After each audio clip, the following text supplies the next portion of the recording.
देश में मॉनसून की शुरुआत हो चुकी है, लेकिन क्या आप जानते हैं कि 200 साल पहले मॉनसून की वजह से भारत अंग्रेजों का गुलाम बना। आज मॉनसून देश की सियासत पर सीधा असर डालता है। महंगाई से लेकर देश की जीडीपी के आंकड़े मॉनसून बना और बिगाड़ सकता है। आखिर मॉनसून देश की इकोनॉमी और सियासत को कैसे प्रभावित करता है?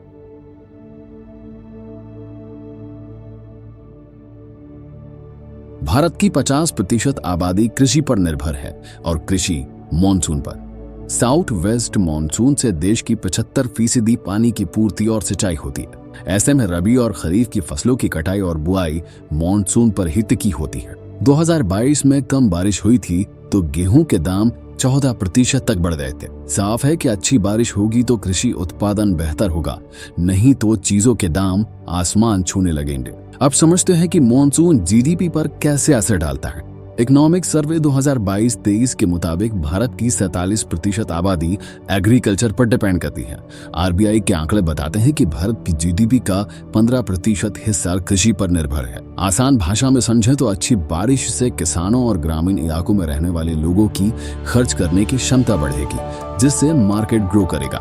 लेकिन कम बारिश होने पर ऑटोमोबाइल और एफएमजीसी जैसे अन्य सेक्टर पर सीधा असर पड़ता है। मार्केट में मंदी देखने को मिलती है, लेकिन ज्यादा बारिश होने से भी बाढ़ और भूस्खलन जैसे खतरे पैदा होते हैं, जो जनहानि के साथ साथ संसाधनों को भी नुकसान पहुंचाना। ताप ही कम या ज्यादा मॉनसून टूरिज्म पर भी असर डालता है। World travel and tourism council के मुताबिक भारत की जीडीपी में टूरिज्म का 6% हिस्सा है। ब्यूरो ऑफ ट्रांसपोर्टेशन स्टैटिस्टिक्स के मुताबिक ट्रांसपोर्टेशन की जीडीपी में 9% की भागीदारी है। 2019 के खराब मॉनसून के कारण 2018 में 6.4% की ग्रोथ से बढ़ रही जीडीपी 2019 में 3.8% तक पिछड़ गई। 2020 में जीडीपी ग्रोथ -5.8% तक पहुंच चुकी थी। इसका कारण कोविड महामारी था। 2021 में फिर रिकवर होकर 9% तक पहुंची, लेकिन 2022 के खराब मॉनसून ने इसे फिर से 7% पर धकेल दिया। लेकिन मॉनसून के बदौलत ही भारत दुनिया की नंबर 1 इकोनॉमी भी बना। अरब सागर से आने वाली मानसूनी हवाएं दक्षिण पश्चिमी तट यानी मालाबार तक आ रही हैं। इसे ही साउथ वेस्ट मानसून कहा जाता है। भारत में तेज गर्मी और मानसून से ऐसा क्लाइमेट तैयार होता है जिससे केरल और तमिलनाडु में मसाले, गुजरात और महाराष्ट्र में कपास की अच्छी खेती होती है। पहली सदी में अलेक्जेंड्रिया था हिप्पालस नाम का एक नाविक इन्हीं मानसूनी हवाओं को ट्रैक करते हुए भारत आया था, जिसके बाद भारत और यूरोप में व्यापार शुरू हुआ।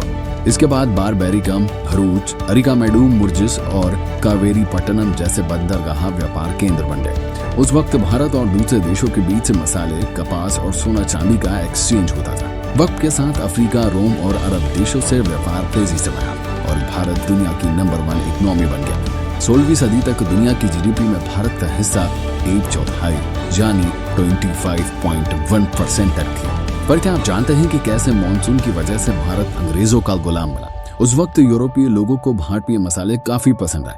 कारोबारी उनकी मांग पूरी नहीं कर पा रहे थे। इसी बीच पुर्तगाल के राजा प्रिंस हेनरी ने एक नए रूट की खोज कर शिप बिल्डिंग प्रोग्राम को शुरू किया। इसके लिए चुना गया था वास्को डी गामा को। 8 महीने के सफर के बाद वास्को 20 मई 1558 को केरल के कलितट पहुंचे। वो अपने साथ कई भारतीय मसाले लेकर लौटे। उसे उन्होंने 60 गुना ज्यादा मुनाफे में बेचा। इसके बाद डच और अंग्रेजों ने भारत की तरफ रुख किया।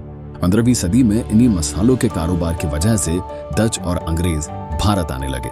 15वीं सदी में इन्हीं मसालों के कारोबार के बहाने पहले पुर्तगाली और फिर 17वीं सदी में अंग्रेजों ने भारत को गुलाम बनाया। आजादी के बाद मॉनसून ने देश की राजनीति पर हमेशा ही गहरा असर डाला।